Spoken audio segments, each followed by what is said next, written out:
Coucou les hypersensibles. Alors aujourd'hui, en fait, je viens vous retrouver pour vous parler des rêves. On rêve tous la nuit, qu'on s'en rappelle ou qu'on s'en rappelle pas. En fait, les rêves font partie de nous. Si on rêvait pas, on serait tous morts. Notre cerveau, en fait, nous aurait tous mis sur off et nous aurait tous renvoyés là d'où on vient. Il n'y a pas de souci, ok? Donc absolument, tout le monde rêve. Et, euh, et en fait, le rêve peut être de plusieurs ordres. Donc vous avez les rêves en fait qui servent juste à décharger des trop-pleins émotionnels, des trop-pleins de tension. Bon, ceux-là, à la limite, vous n'allez pas forcément vous en souvenir au réveil. Ensuite, vous avez un autre type de rêve qui, lui, vous semble extrêmement réel. Réel, mais à tel point que vous avez l'impression de le vivre réellement. Et, euh, et en général, ce rêve-là finit par vous réveiller complètement et vous êtes complètement perdu pendant un certain temps à vous demander dans quelle réalité vous êtes. Alors, de deux choses l'une. Ou ce rêve vous montre quelque chose qui va se produire, ça s'appelle un rêve prémonitoire. Donc là, bien évidemment, on le note dans les moindres détails, on le prend extrêmement au sérieux parce que c'est drôlement important pour vous finalement. Surtout qu'en général, un rêve prémonitoire, on vous prévient de quelque chose qui peut présenter un risque, un danger, ou voilà, il faut rester sur les gardes. Donc c'est une manière qu'a le cerveau de vous dire ça va arriver, fais attention à toi, rappelle-toi de ce que je te dis, et le jour où ça va arriver, tu as moyen de changer le cours des choses. N'oubliez jamais que vous avez un superbe outil qui s'appelle le libre arbitre absolu. Ok, vous pouvez tout à fait choisir de ne pas vivre, de ne pas expérimenter quelque chose si vous n'en avez pas envie. Donc, on peut toujours changer la trajectoire. Alors, bien évidemment, en dehors des épreuves imposées. Mais un rêve prémonitoire n'irait pas vous annoncer une épreuve imposée. C'est plus quelque chose que vous allez pouvoir réellement impacter et changer. Et ensuite, vous avez les rêves qui sont en fait des messages codés par vos guides et par vos anges. Et ces rêves-là sont destinés à vous venir en aide, à vous guider, à vous aider, à vous donner une nouvelle vision de ce qui est en train de vous arriver, de ce que vous êtes en train de vivre. Et bien souvent, c'est destiné ou à vous mettre en garde pour que vous vous ressaisissiez, ou alors à vous donner du courage et de l'espérance quand vous êtes en train de la perdre. Ça arrive souvent. On vit des trucs difficiles et on perd tout. Alors, des bouquins pour décoder les rêves, parce que ces rêves-là, pour le coup, il faut réussir à les décoder. C'est pas gagné d'avance. Il y a des fois, on se dit, wow, j'ai rêvé d'une loutre. C'est bien. Si vous savez d'emblée comme ça ce que ça veut dire rêver d'une loutre, moi, je veux bien. Moi, en l'occurrence, je ne savais pas. Alors, c'est pas compliqué. J'en ai lu plein. Le seul qui est fiable, que j'ai trouvé vraiment très très bien fait et très pratique d'utilisation de bouquin, c'est celui-ci.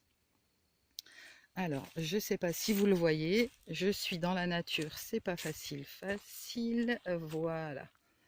Donc, ça s'appelle Le guide du rêve et de ses symboles de Marie Coupal, paru chez Aventure Secrète, donc qui vous donne de A à Z tous les sens de vos rêves. Et ça, c'est vrai que ça marche, c'est efficace. J'ai testé, j'ai essayé et, euh, et il est vraiment bien. Donc, n'hésitez pas.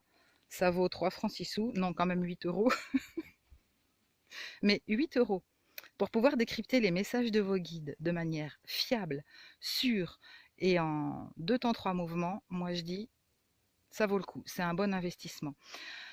Après, il y a autre chose, comme avoir le dico, c'est bien, mais si vous ne vous souvenez pas de votre rêve dans son intégralité, ça ne sert à rien du tout. Ok, il faut vraiment que vous appreniez à vous souvenir un maximum des détails du rêve. Et ça, c'est un exercice, ça s'apprend. Il y a plein de gens qui me disent ouais, mais moi, je sais pas faire, je sais pas me souvenir de mes rêves. Quand j'ouvre les yeux le matin, j'ai tout oublié. Eh ben non, c'est pas vrai. On a toujours au moins la dernière image, celle qui est là juste avant qu'on revienne à la conscience et qu'on ouvre les yeux.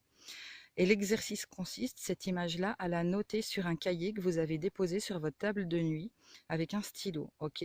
Alors moi, quand j'ai commencé l'exercice il y a des années de ça, j'avais carrément un gros feutre noir et un énorme cahier A4. Ce qui fait que je prenais même pas la peine d'allumer la lumière. J'attrapais mon cahier, j'attrapais mon gros feutre et j'écrivais comme je pouvais ce dont je me rappelais avant de le remettre au propre après. Vous allez, avec l'habitude de faire cet exercice-là, vous rendre compte que plus vous, plus vous vous souvenez de manière précise de cette image, et plus vous avez une grande possibilité de détricoter le rêve, c'est-à-dire de le remonter à l'envers. Donc par exemple, si ma loutre, elle devait, mettons, prendre un bain dans ma baignoire en grimpant sur un petit escabeau que je lui aurais placé là comme par hasard et dans une eau très très claire et très très pure et limpide, et bien en fait, d'abord je me rappelle de la loutre, de sa couleur, de comment est son pelage, de la texture qu'il a, de l'éclair de joie, de gaieté, de bonheur qui passe dans les yeux de cet animal. Et après seulement, je vais revoir la baignoire avec l'eau très très claire à l'intérieur. Et en dernier lieu, je me vois lui faire de la place dans la salle de bain pour pas qu'elle saccage tout. Et lui installer ce fameux petit escabeau pour qu'elle puisse grimper toute seule dans la baignoire. Ok. C'est comme ça en fait qu'on arrive à remonter tout le fil du rêve et à se souvenir d'un maximum de détails. Alors je ne vais pas vous analyser mon rêve parce que pour le coup il m'appartient. Faites-le si ça vous amuse, mais surtout, surtout, faites-le avec vos rêves à vous, avec vos rêves à vous. Parce que mon rêve à moi, bah, il m'appartient et puis ce qu'il y avait à en retirer, je l'ai fait. Mais faites-le pour vous, c'est important. C'est important parce que c'est vraiment un outil qui vous est donné, avec lequel vous arrivez en incarnation et que vous pouvez utiliser, mais autant que vous le voulez. Ça peut vous éviter des catastrophes, ça peut vous rendre l'espoir quand vous êtes à la limite de la dépression. Et ça, c'est drôlement important quand même. Imaginez, vous avez la clé qui peut vous permettre d'être libre dans votre tête. Vous avez la clé qui peut vous permettre d'être heureux. C'est magique. Allez, je vous fais plein plein de bisous. Je vous souhaite la plus belle des journées. Et puis, je vous dis à très très bientôt.